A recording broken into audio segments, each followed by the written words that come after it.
teaching a lesson here. This will become the new one. We'll replace the old one with it. So this morning, I've been meaning to do this for a while. I decided this morning I was just going to watch the whole teaching. So this morning I already watched the whole teaching and like took my own notes on it and like just going to basically redo it. Add things that I've learned over time and things of that nature. But what's the main reason why we're doing this is, you know, we work here at the ministry, you know, and if you're watching this online and you're not part of our ministry, it's okay. You can apply this to your business. You can apply this to your family. You can apply this to your teams. Anything you're working on, this initiative matrix or taking initiative is a lesson, but it's the initiative matrix. So you should be able to pull this up somewhere. This little piece of paper. Everybody's got one, okay? And it's a chart that shows what it means to take initiative and the different levels. And there's a reason why I have it built this way. It's because we always take initiative, okay? We always take initiative. Either we are taking initiative. What does taking initiative mean? Initiative means to take the first step, okay? That's what it means. Take the first step.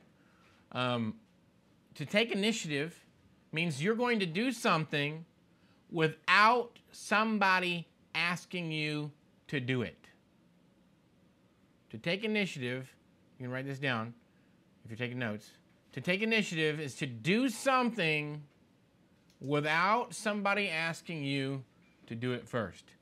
And so I call this initiative matrix because there are two sides to taking initiative, okay? So we'll start with the first level. Let me just give you an example real quick. My dad would always tell us, we'd always work with my dad. My dad was a very hard worker. Working outside, we'd mow grass, we'd do all kinds of stuff, cleaning the house.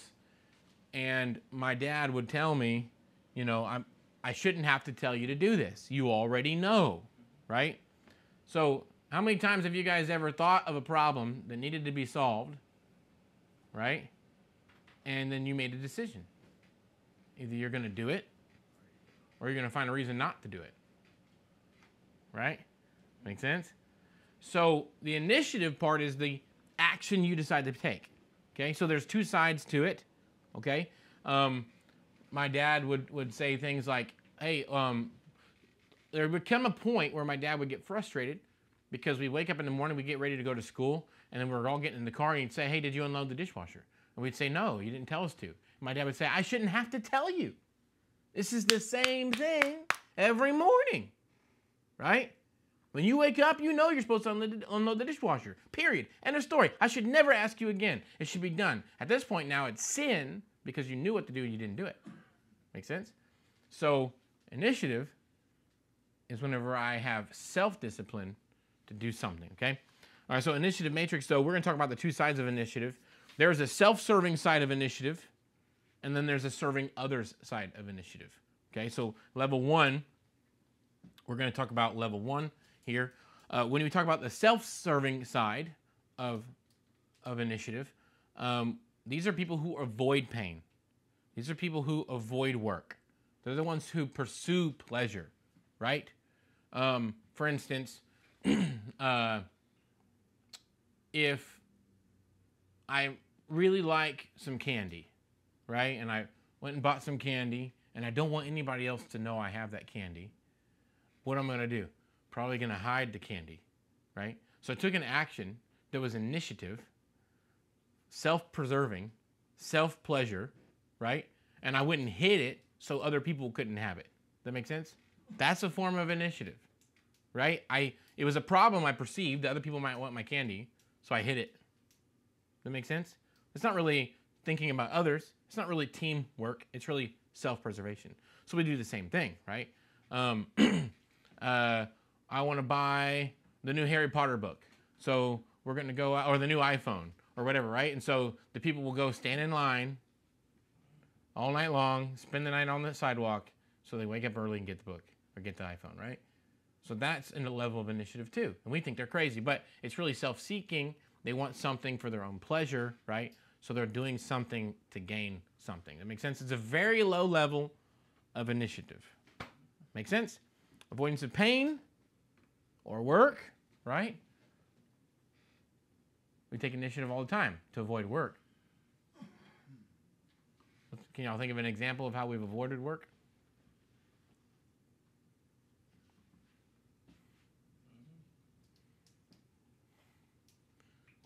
Huh?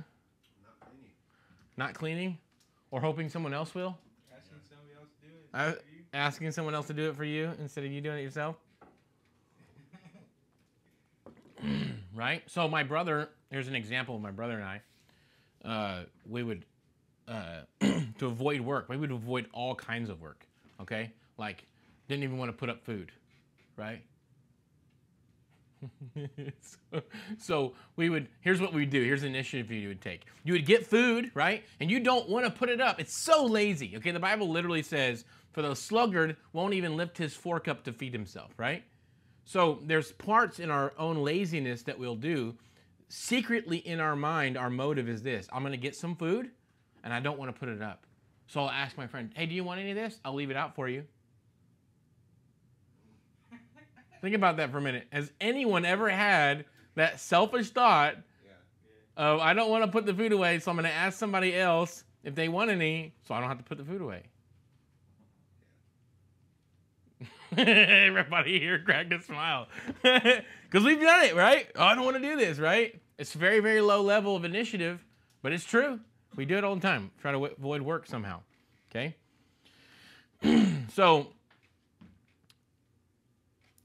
check this out. A lot of times people don't want to do work, okay, because they have this big fear of, I don't want to take action on a team, because if I take action, if I take the first step, then everybody else will expect more of me. Has anyone ever thought that before? I don't want to do a good job, because if I do a good job, then people will depend on me.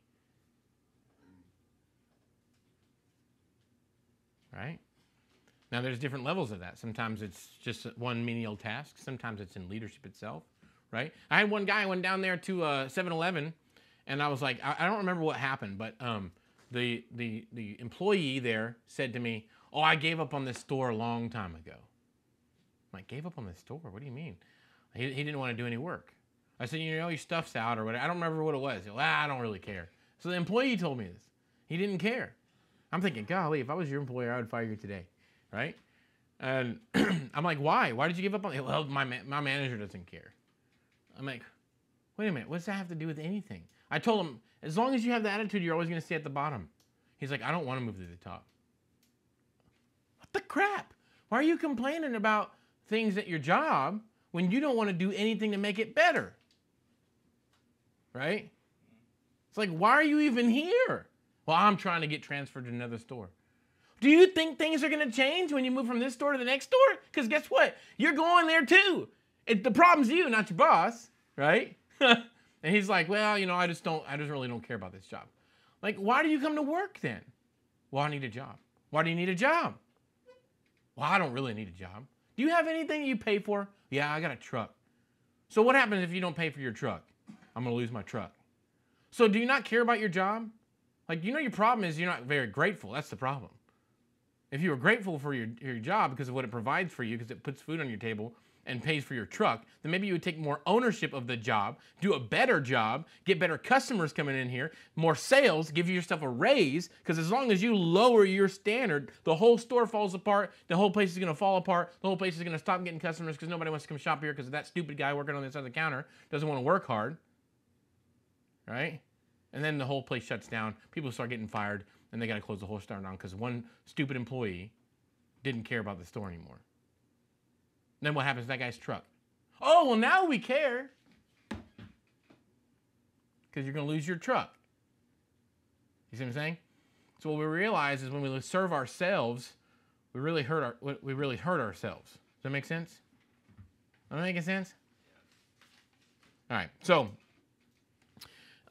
if we have an attitude, you know, like that, like, well, I don't want to take the step because then everybody will expect more of me, or I'll get taken advantage of, right? If I work hard, they'll take advantage of me. It's very selfish, okay? That kind of attitude is very selfish. Good workers, they will be taken advantage of. Did you know that? Yeah, everybody knows that. That's why nobody wants to work hard. Nobody wants to work hard, and nobody wants leadership. But they hate leadership. Isn't that weird? Oh, my boss, he's just a jerk. Well, why don't you become the boss? Well, I don't want that kind of responsibility. So wait, so you despise your boss, though he's taking the job you don't want.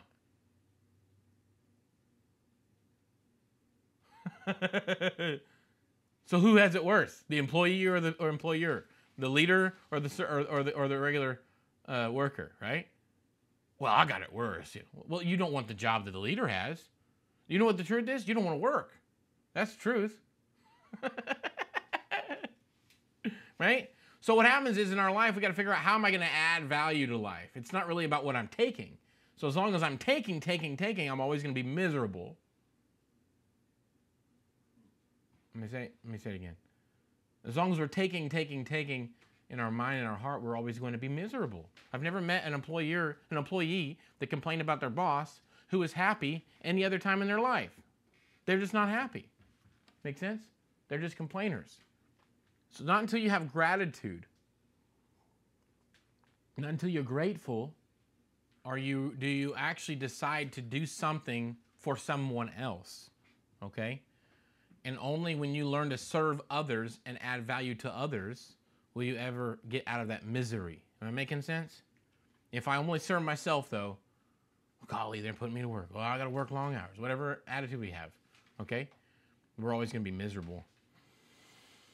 Good workers are going to be taken advantage of. Okay, I remember working at Cece's Pizza, and, you know, my best workers, I worked them more than anybody else. But you know what was funny about this? Was the other workers who I didn't work long hours, they would complain about what? You don't give me enough hours. Well, why were they complaining about not having enough hours? Because they have bills to pay. They have expenses, right? And they need more money. But then I'd give them more hours and they'd call in or they'd leave early, right? It's like, wait a minute. So you want more money is what you want, but you don't want to work for it. You see what I'm saying? And so then the other workers who were working real hard, they started to get a little burnt out. You're like, golly, man, Zach, we're always working. I said, I know, man. I wish I could do better. I wish I couldn't do this. But look at everybody we got working with. You guys are the best guys, you know? And so, yeah, people who worked hard ended up working longer hours. But it's because I could depend on them, right? If everybody had a great attitude, if everybody on the team had a great attitude, right, then we would be able to actually disperse the weight more, right? So that's the key. I've learned now. Back then, I didn't really know how to motivate people. I don't even know if I hope I know how to motivate people now. But the truth is, like, why are we here? What do we care about? Like, if you have to figure out what are you grateful for, when everybody on the team can be grateful for something, they'll choose to take ownership of something and go the extra mile. Does that make sense? So, here's also another thing. It's about love right here. Love, it cannot be taken advantage of. If you love people, you will give freely, expecting nothing in return. This is the model of Christ, right? If you feel like you're being taken advantage of, then you're not loving anybody. Let me say it again. If you feel like you're being taken advantage of, then you're not really loving anybody. I'm going to tell you what, it took a long time for me to ever feel like I was being taken advantage of at the barracks. I've never allowed my heart to go there, okay? I'm not saying I've never felt that way, but I don't feel that way because I choose to love. When helping guys who are ungrateful, a lot of times, not you guys obviously are still here, but I'm talking about other students come in, like what if Matt hadn't stayed, right? I'm not saying I don't want him to leave, I want him to stay, but what if he hadn't stayed, right? Like, the truth is he would have been ungrateful, right? Didn't care about what we're doing, you know, he's not appreciative of what's going on, not appreciative of all the extra time I spent to come and see him, right? My wife has felt taken advantage of. I never allow my heart to go there, though, because I know the truth that love cannot be taken advantage of. Love gives freely. If you come and steal from my house and I choose to forgive you, if I love you, then I actually am giving that thing you stole from me away, right? So it's like it never happened. I never got stolen from because I gave it to you. Does that make sense? It nullifies so-called being taken advantage of. This is the real reason why the scripture says love covers a multitude of sins, okay? When it comes to taking initiative, we have to learn how to be a servant. The Bible says the greatest among you will be the servant. Taking ownership of your life begins with gratitude. Okay, I already told you about the story about the 7-Eleven guy. Okay. All right, so if you look at your little matrix here, level 1, we're going to start going across both of these, okay? On the left-hand side of your chart is fear, serving self, level 1 initiative, the avoidance of pain, okay? So I'm just going to read down.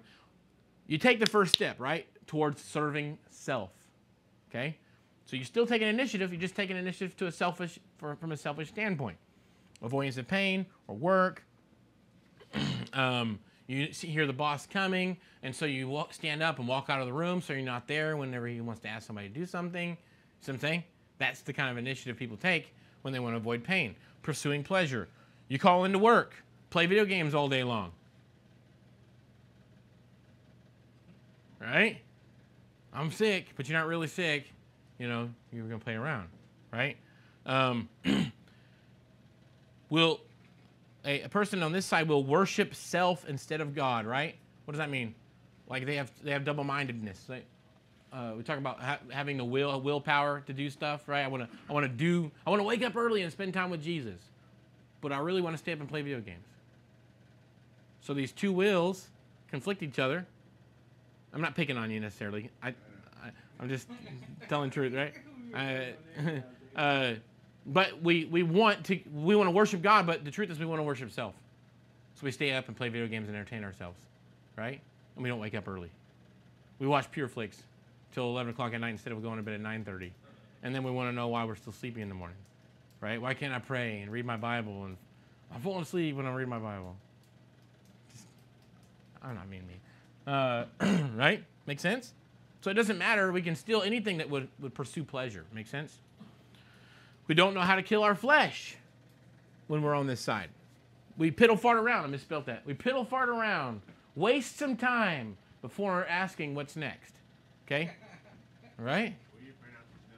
Yeah. We piddle fart around. We drag our feet. Right? Go slow. Because we don't want to be asked to do something else. Make sense? Make sense? I call it stalling for time. We stall for time. We ride the clock. We milk the clock. I remember guys working at AT&T. You know, we'd be working over there, and guys would go. Or I remember working for tunnel construction. Everywhere I've ever worked is like this. Tunnel construction, man, they start cleaning up an hour early before the day was over. They start cleaning and sweeping, and they'd sweep real slow. Right? Well, we're just cleaning. Like, it takes 15 minutes to clean up. Why are you starting an hour early? Right? So now they start cleaning, right? And then in the very last 15 minutes of the day, they all sit down on their lunchbox, smoke a cigarette. Never clocked out to smoke that cigarette. They just take the last 15 minutes. We're going to milk it all the way till 5 o'clock. Right? It's called stealing. You're stealing company time. Make sense? You're being paid for your time. Now this is for we should work like this all the time. So we should work like we're being paid by the hour, even if you're at the barracks, you know, working for your time to be here, right? It's the same idea, same attitude, right? We don't want to waste any time. We want to work, right? Milking the clock, stealing, make sense? On the other side of the chart, for level 1, okay, we're always looking for ways to help. Always looking for ways to help. Always looking for ways. We have downtime. Is there anything I can do? Is there anything we can do? So this is what we call in the food industry. If you have time to lean, you have time to clean. Right? There's always something to do. Like, think about this, oh gosh, Mondays is the day we do the deep cleaning all week. Man, golly, you got to do this big old cleaning day. I remember being working at Cece's Pizza. We'd have a big annual checkup. The district manager would come in, and it's like, oh my gosh, the place looks like crap. We got to work.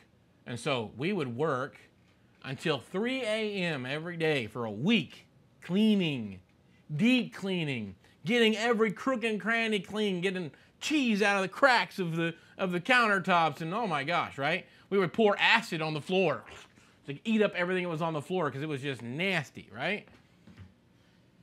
And I did that one time and realized I don't want to do this again. I do not want to stay up till 3 a.m., 5 days straight, literally getting acid in my in my shoes, and the soles of my shoes were falling apart because of the acid that was on the floor, and my feet were starting to burn, and they started to peel because the acid was getting in my shoes. It was pretty rough. We had to climb on top of the stove of the ovens, super hot up there, and clean the deal, clean the vent hood and all that stuff. And so, anyway, I decided after that very first inspection, or after my second, I can't remember. I was there for 1.5 years, so I think my first or second inspection, I was like, I'm done. I don't want to do this no more.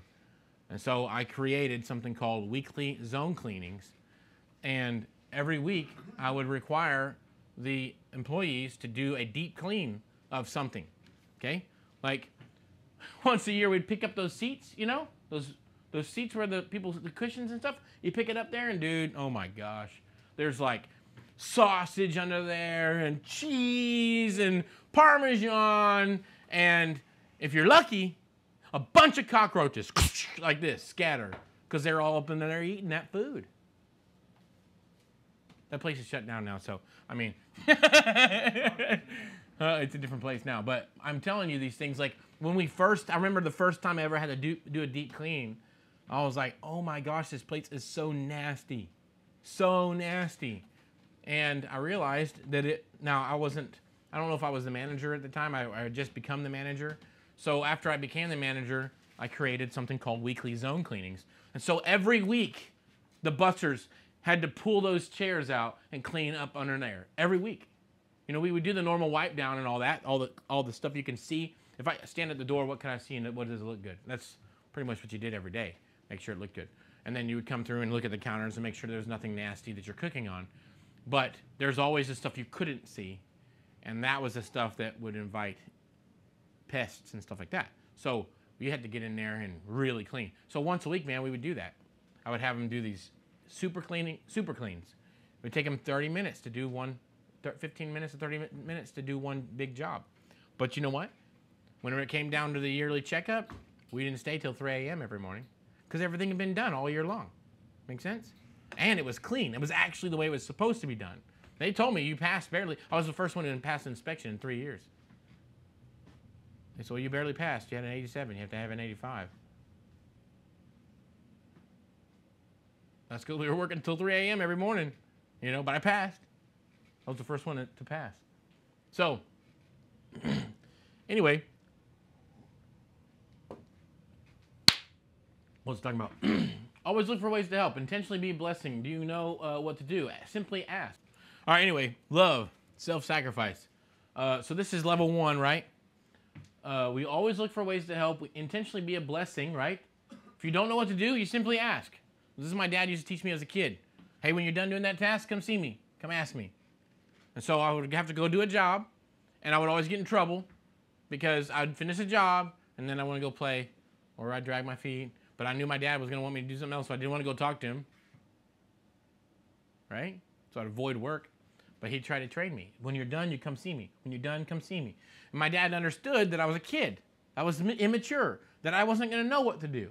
So he was trying to teach me one thing. If you don't know what to do, ask what to do. Make sense? You don't know what to do, ask. Don't know what to do, ask. My dad would tell me, if you don't know what to do, come ask. So low level, it's very low level. When we want to help, we just don't know how. These people can get annoying if they stay like this forever. Because bosses don't want people to always ask them all the time. They want them to figure it out. Okay? So eventually, you got to come out of this level. This is an immature level. It's still taking initiative. It's still better than the alternative. But at some point, you got to go to the next level because bosses will get annoyed if all you ever do is, hey, what do I do next? Hey, what do I do next? They're like, come on, use your brain. Like, we've been doing this now for a week. You should know what to do, right? So that's whenever you have to start going to another level. These people, we want them to eventually, people to start thinking for themselves, okay? They need a sense of urgency. So, again, level 1 on the left side of the chart, there's low urgency. On the right side, there's urgency to learn. Okay, let's say it again. The one on the left, level 1, low urgency. One on the right, urgency to learn. So what we want to do is we want to cultivate over time a lifestyle of sacrifice, a lifestyle of self-sacrifice. All right, we're always looking for something to do. We're always looking for a way to serve. We're always looking for a way to add value to someone else. Okay, so let's get to level 2. Level 2 on the left side, fear, self-preservation. You will see a problem. You'll complain about the problem. Have you ever met anybody who sees problems, but they don't do anything about it? They just complain about it? Have you ever seen anybody who saw a problem, but just complained about the problem? They don't bring any solutions, okay? So over in level 1, we avoid the problems altogether, but in level 2, we see the problems. Does that make sense? Level 1 is ignorance is bliss. If I don't know about it, I'm not responsible. Level 2 is like I do know about it, but I don't want to be responsible, so I'm going to point the finger at someone else and say, why isn't this being done? And I'm like, well, I don't know. Why isn't it being done? Why are you complaining about it? Why don't you create a system? Why don't you do something about it, right? That's where I look at people like this and say, you just want people to know that you see the problem as if it's not your problem, okay? And point the finger at someone else and complain, okay? So a lot of leaders come through here like this. And and here's the mistake we make as leaders is sometimes we think that person has leadership skills when they don't.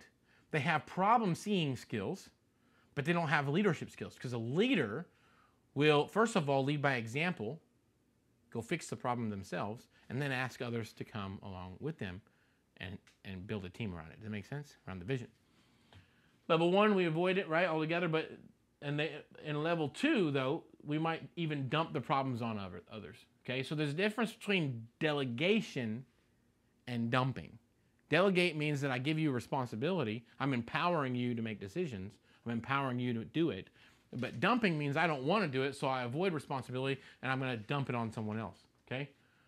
They also perceive that their leadership is like them. So people who have this problem, where they see problems and complain about it but don't bring solutions, they also assume that their bosses are just dumping stuff on them. Does that make sense? Well, y'all aren't doing anything. What are y'all doing? You just sit in the office all day. You see what I'm saying? And that's what those people, level 2, on this fear, self-preservation side, they're always afraid they're being taken advantage of. Does that make sense? They assume their boss is dumping and not delegating. They don't think their bosses are working because that's the way they think. I'm going to tell you right now, it's very difficult to become a boss or an employee or a leader without having some level of leadership and without having some level of serving, okay? And you won't stay very long if you can't figure it out. You won't last very long, okay? It's called projecting yourself on others. They'll automatically assume that their boss is avoiding work. They don't understand the power of delegation of a team or teamwork, okay? All right, so it's like when your kid has a poopy diaper. So this level, again, we're at level 2 on the left-hand side, okay? Fear and self-preservation. These people, it's kind of like whenever your kid has a poopy diaper. You smell, Matt, have you ever done this before? You smell a poopy diaper and you're like, hey, go see your mother.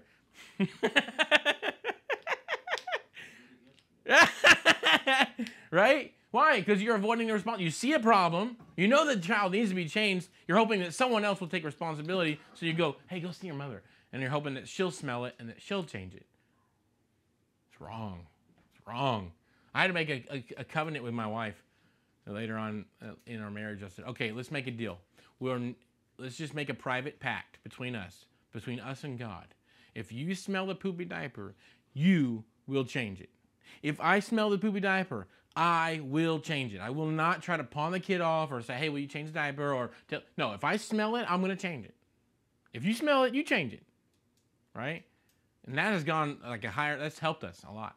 Because now we're not feeling like someone's taking advantage of us. And we're actually serving. It's love. Make sense? All right. These guys, they think they have all the answers. These guys here at level 2, they think they have all the answers. But they don't have any solutions. Okay? They don't think that their bosses know what they're doing. They complain about their bosses a lot. Golly, they're just not leading. They're not leading. They're not leading. They're not leading. But these people won't take on the mantle of true leadership. Does that make sense? They point the finger. They spend most of their leadership style is pointing the finger, never picking it up for themselves and showing. Is that making sense? Cool. All right. On the other side, love.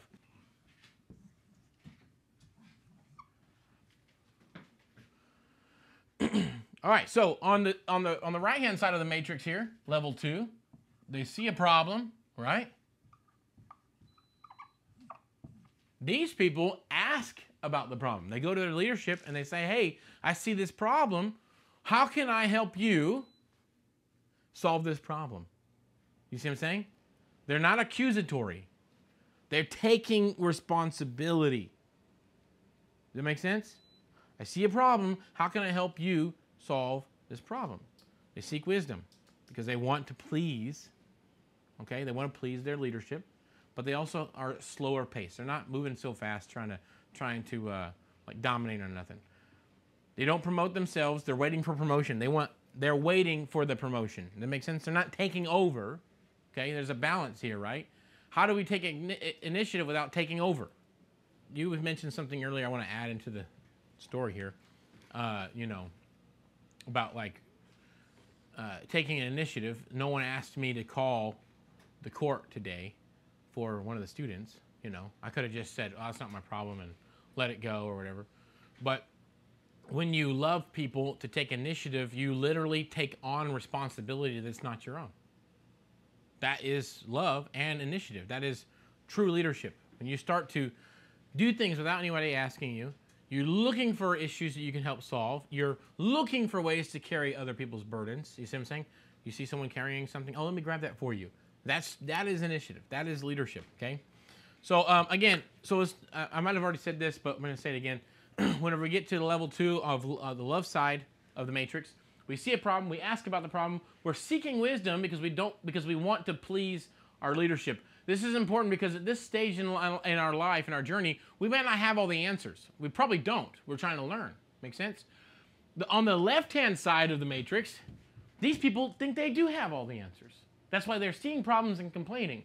These people don't have all the answers, okay? They're like, I want to learn. I see a problem. I don't want to assume that I know how to solve it. How are you solving it, Zach? Like if somebody comes to me, like I've had leaders do that to me. Leaders will come in and they're at this level 2. They're like, Zach, these problems and stuff, what are you doing to fix it? And they're accusing me, right? And then I have leaders who come in and say, hey, Zach, I see a problem and I'm assuming that you've tried to fix this before, but maybe it's dropped. I don't know what's going on. How can I help solve this problem? See what I'm saying? There's a different attitude behind that. Make sense? So we start seeking wisdom because they want to please. They don't want to, overextend their authority. They don't want to promote themselves. You know what I mean? They're not trying to make themselves look good. They're trying to make the organization look good. They're trying to make other people look good. Make sense? They're waiting for someone to promote. They're serving, servant-style leadership, right? Those who, the Bible says, he who is the least among you will be the greatest. Right? They know that they have a lot to learn. So they're asking, what should I be looking for, right?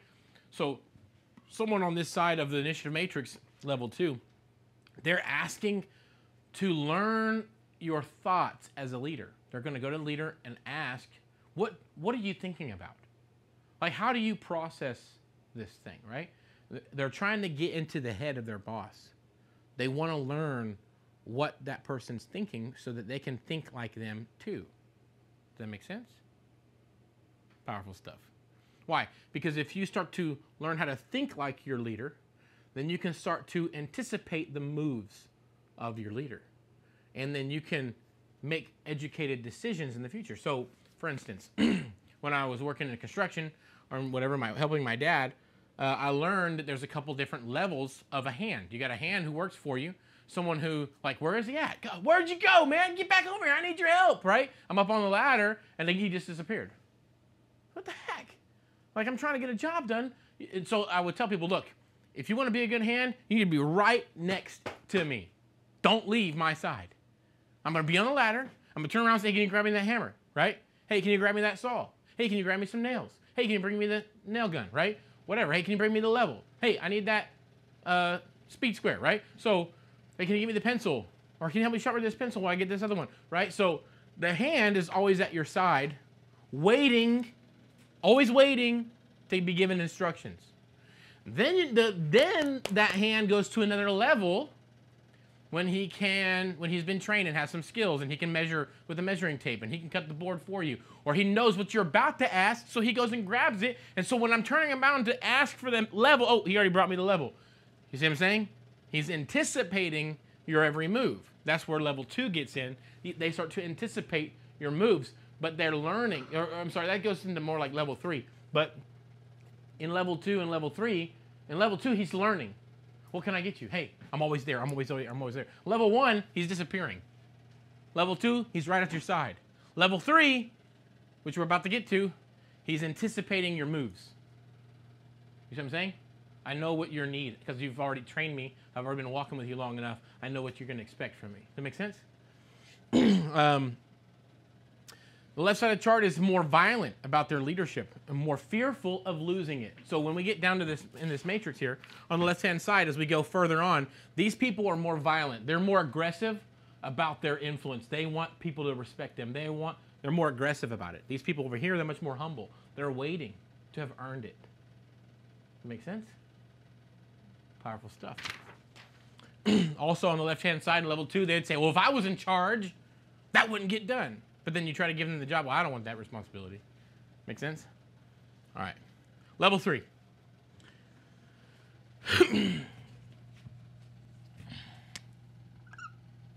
Level 3. We see a problem with compromised integrity. So now this person isn't just complaining. They are going to solve the problem, but they're going to solve it the wrong way.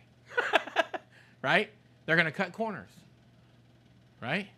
We need to do this, so we're going to cut corners so nobody can see the problem anymore, right?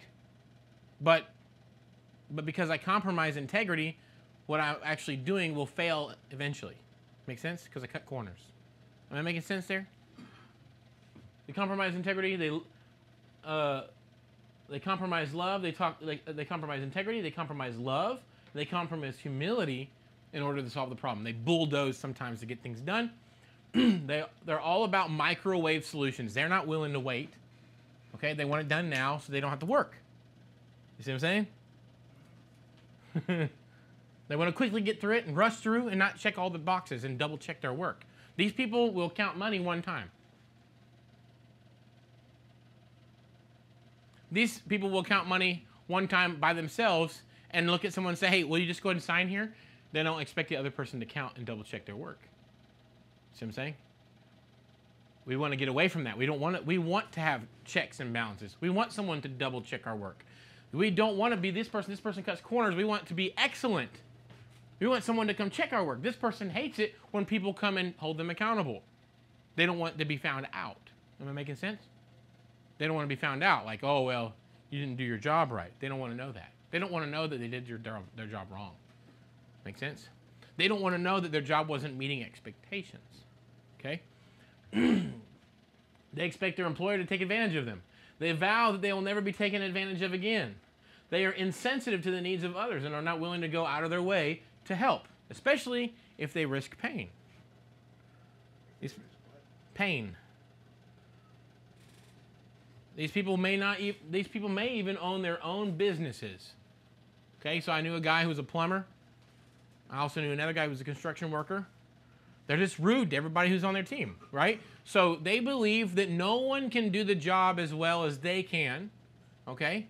So they don't take the extra time to teach and train. They'll do it themselves. They lack personal skills and relations to develop people, okay? All right. There are many factors for employee retention, but these particular individuals lose employees because of poor relationship skills, okay? I remember a plumber, like I said, one plumber guy that my friend worked for, and my friend got fired from the job, and he thought it was him. I said, well, I have a question. How many hands has that boss had in the last month? Well, he's already gone through 3 different hands. Well, I mean, you probably weren't the best worker, but I'll bet this manager of yours had a hard time keeping people anyway, because they don't know how to talk to people. They don't know how to develop them, right? They don't know how to take responsibility. They can't look at their worker and say, you know what, it's my fault. I should have trained you better. See what I'm saying? If a boss can say, you know what, it's not your fault, it's my fault, I should have trained you better, then that makes the boss have to buckle down and create systems and training and take extra time. Because remember, this guy likes to cut corners, right? Because they don't want to do double work. That's their motive. I don't want to do double work, so I'll just do it myself. You see what I'm saying? But someone who goes on the other side of selflessness, the love side of this, of level 3, they will do double work. They're willing to do double work because they want to be done right, but they also know the importance of empowering others. Am I making sense? Making sense? We're not talking about dumping here. Dumping is when you don't want to do the work, so you make somebody else do it, and you never train them, you never help them, you never empower them, right? And then you get mad at them for not doing a good job. But if you are an empowerer, then you train them, you walk them through it, you help them, right? When they fail, it's okay. Look, I mean, I could have done a better job training you. You take more responsibility than you point the finger. Make sense? When you take responsibility as a leader, you teach other people how to take responsibility as a follower. If I take responsibility and say, it's my fault, I should have trained you better, that person says, well, I kind of knew already, I was being lazy. That's what happens. When a follower sees a leader take responsibility, it inspires that person to also take responsibility. Contrary to what we believe. We think that if I confess my fault, other people will use it as ammo to come against me. But it's not true. If I take responsibility as a leader, people respect that. Make sense? All right. They lack respect and value their employees. They don't respect or value their employees. So they run them off every month. So I remember working for another guy, man, he just... I was pretty smart with this guy. I actually stayed longer than most people, but that's because I knew how to deal with people. So he was like, do you know how to caulk? And I learned from the previous guy, don't tell him you know what you're doing. Because this guy hired another guy, started paying him 10, 12 bucks an hour because he told him he could hang sheetrock. So after a week of working with this guy, he fired him. And then he's like, I hate it. Here's what he told me. The boss told me, I hate it when people tell me they can do something and they can't do it. And I thought to myself, well, he probably did know how to do it his way. But he probably didn't know how to do it your way. That's what I thought. I didn't say it out loud. Dare not say nothing to this guy. He was mad, pissed off all the time, yelling at me. Zach, move! Move out of the way! And he was mean. So I remember one day he asked me, do you know how to do caulk? I said, well, I know how I do caulk, but I don't know how you do it, so can you just teach me? I lasted an extra week because of that. I would have probably lost my job that day if I had told him, yeah, I can do caulk. But because I told him, I know how I do it, but I know how you do it. Could you teach me how you do it? And I'll do it your way. So make sense? Okay. They often start their own businesses so they can be their own boss. So these guys, oftentimes they're high performers. They're doers. They get things done, but they don't like accountability. So they fire their own boss. They go become their own boss, but then they can't retain anybody because they never knew how to submit to authority. And so they don't know how to lead other people. Make sense? They are self-motivated, but cannot sustain the growth. They take a lot of initiative to get things done, but are always thinking about themselves before anybody else. They're not intentionally stepping on other people. Like, they're not meaning to really hurt anybody, but it seems that others are still trampled along the way for self-preservation reasons, but not really self-gain. Like, they're not being they're being selfish, but they're not trying to hurt anybody. Does that make sense? This type of person is just impatient. That make sense? Not full-blown malicious yet. Okay, look at poor performing employees, and they fire them instead of training them. Okay, so this is the challenge for leadership because we want to have perfect employees. But what I've learned is most people are not like me. I'm not perfect, but I'm just saying, like, no, most people are not at my level. A leader will never hire someone else at their level. You're never gonna, you know what I mean? Usually, you work for people that are higher than you, and I'm talking about in work performance and in leadership skills and stuff like that. So what I've learned is the people that I'm leading, I'm going to have to develop them and bring them up, right? All the time. So if I just fire somebody because they're not there yet, I may be lacking in my own leadership if I keep firing people, right? Or giving up on them. Because firing may not be like you actually get rid of them. Firing might be in your mind where you say, I'm not going to use them anymore. Make sense, Matt? We've done that before, right? Oh gosh, I don't want to use them because I can't trust them. But we have to learn how to empower, okay? They're not teachers. Watch this. They have all the answers, but they cannot teach anybody. Isn't that strange?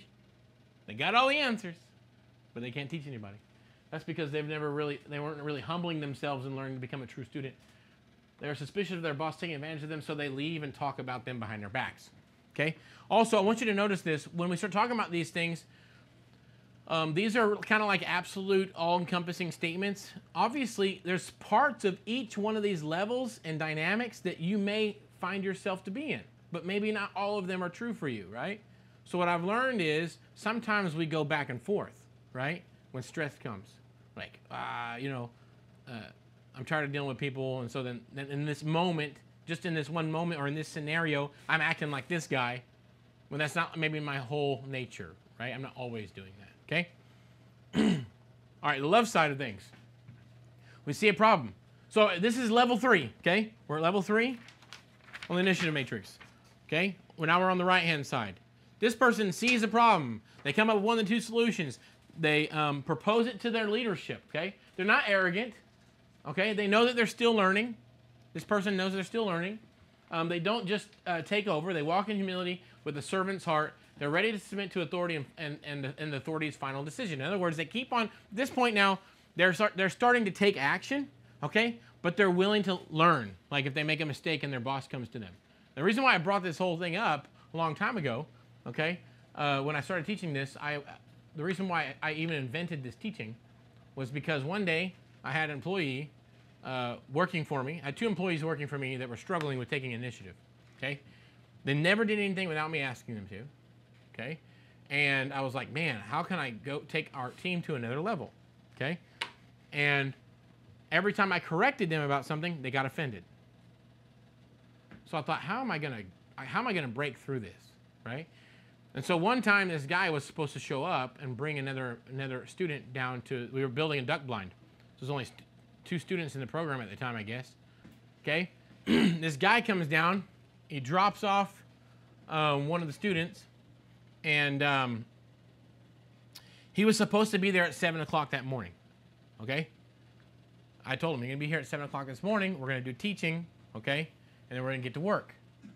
They didn't show up till 9 o'clock. 2 hours late. I'd been there since 7 o'clock, okay? And here's what happens. The guy comes, and he was supposed to help me do the job, okay?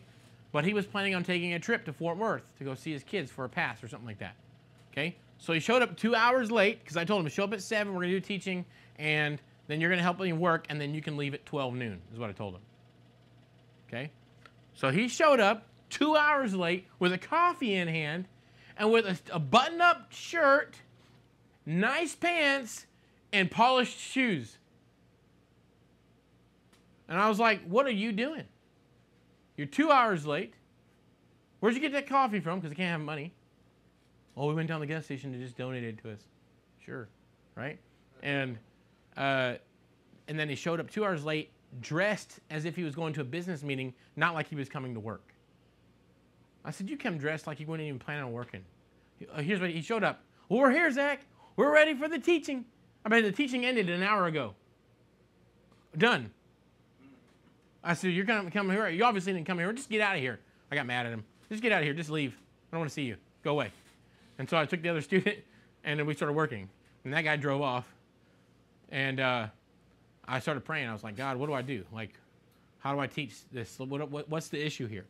And so I had the my tool trailer, the white tool trailer, and I asked God, and download. This whole thing right here popped up in my brain in about 10 minutes. Okay? I started writing it up on the. I brought my markers because I was going to write on the side of the white trailer. And that was going to be my board. And that's what I was going to teach. So we were working. Me and this other guy, Jacob, were working and stuff. And then boom, it hit me. Because I was trying not to be mad, but I was pretty pissed off. So I was like, God, help me get a right heart. Help me get the right heart. How do I teach? What do I teach? What do I teach this, right? We need to take initiative is the issue, right? So I went over there and started drawing everything on that board, and the whole thing popped up, and then I started teaching Jacob. And then we got back to work. And I thought, okay, I'm going to teach this to my whole team. So I had 2 guys on staff. There's that guy who came up dressed up, and then another guy, I guess he was taking a day off or whatever. And so when I came back to the shop, or when we came back to the dorm, I taught that lesson, but just to those 2 guys. Because I didn't have any more people with me, or I don't know what's going on. So I taught the lesson to those 2 guys, and man, You could see it in their eyes. They were all pissed off at me, angry, because they knew I was talking about them. They weren't taking any initiative. They were avoiding work at all costs. They only wanted to pursue pleasure. They weren't actually helping me. They were just being a drag, right? I'm not saying that they didn't ever help at all. But in my mind, I'm thinking, I'm trying to move forward, and we're not able to go to another level because you guys are trying to avoid work. You see what I'm saying? So I can't go to another level with you unless they got this in their hearts. So within a month, one of the guys left. The other guy stayed with me for another year. And, but that's where it came from. So on the right-hand side of level 3, you see a problem, you come up with 1 to 2 solutions. Oh, the reason why I stopped and told that story is because one of those guys, he would do like, he was making these plaques and stuff. And I was trying to learn, I was trying not to be too controlling, okay? I wanted to empower people, but also I knew that some things weren't gonna sell very well. And so this guy ended up making one of these signs, and he's like, "Oh, this will be great." And I told him, I said, "You gotta sell." I learned this from other people from marketing. When you do the signs and the plaques, we can't just create whatever we want. Like you can't just make 100 of one of these signs if you don't know that it sells. So when you make the sign, make 10 of them. If we sell out, we'll make more. Okay? And so that's how I kind of got around me not being so controlling. But there was things he was making. I was like, that doesn't even look good. And I was trying not to be rude and trying to be mean. But the work he did was not very good. It was poor quality, and the wording or whatever the phrase he had, I knew wasn't going to be a popular seller, right? And so he got mad at me because I went in there and told him, hey, let's not do that one. And he had already been doing all this work, right? And he didn't want to be told something else. So what I learned back then was we have to have a servant's heart. What is a servant's heart? Servant's heart is to know the person you're serving, what do they actually want? If you went and bought me flowers, Marcus, you think I would like flowers? Yeah. Probably not. But I'm saying, right? Like, so think about this for a minute. You have to know who you're buying for. Does it make sense? Who you're serving. If I brought my wife flowers, she would be happy, right? But if I brought my wife a case of 222's gun shells, she wouldn't care too much about that, right? Make sense? Or 223s, not 222s. 223 gun shells, she wouldn't care about that. She don't have an AR-15. She don't care about that, right? So when God was talking to Cain and Abel, remember the Bible says that Cain got mad, right, and killed his brother Abel. And God told Cain, why are you so angry? Don't you know if you did well, you too would be accepted? And so what I learned back then was sometimes we get upset with God, we get upset with leadership because they rejected our idea, or they rejected what we brought to them, and we become murderous in our heart. When the truth is, who am I serving? Am I serving me, or am I serving them? If I serve them, I'm going to care what they want, not what I want. Make sense? And so that was a transition of part. So I learned, I was trying to correct this guy, but he didn't have a heart to really serve. He wanted to do his thing, right? Anyway, I remember when he made these signs. I can't remember what it was. Leviticus, something about Leviticus. It was funny. I thought it was hilarious. I thought, that's a great sign. That's funny. I said, I don't think anybody's going to buy it. But you know what? Just go ahead and make a bunch of them. So he made a bunch of them, right? Like tons of them. And they never sold. Never sold, right? So finally, I got the guys. I said, look, take all those signs that he made, flip them upside down, and make it put, as for me and my house, we'll serve the Lord on there. And then, so we made signs with all those live in Leviticus, whatever. And, but we flipped them over so that the new sign, we sold out of them within a couple weeks. And I was like, we were all laughing about it. But, you know, he wasn't laughing at first. He was upset but so when we're going to the initiative matrix, we're on level 3, right? We're taking initiative. We see problems. We come up with solutions, right? We propose it to leadership. We're not arrogant. We're still learning. We know that we don't have all the answers. But they don't take over, right? So we submit those. We submit to authority and wait for the final decision, right? So we bring the idea and we wait for the final authority to make the decision. And we don't get offended when our idea is rejected, okay? We're always willing to take correction. I already told you about Cain and Abel. They don't press their own agendas. These people are oftentimes store managers, okay? Their boss, watch this, a store manager, the boss, trusts them to take risks and make mistakes. So at this point, it's not necessarily like you never make decisions on your own, but you're making decisions based off the problems you see. You take the risk. Sometimes you get it wrong, right? But these people, their bosses trust them to make those mistakes, okay? And to learn from them. And humble enough that their boss trusts them even when they do make mistakes, but they're all about catching the vision, okay? Make sense?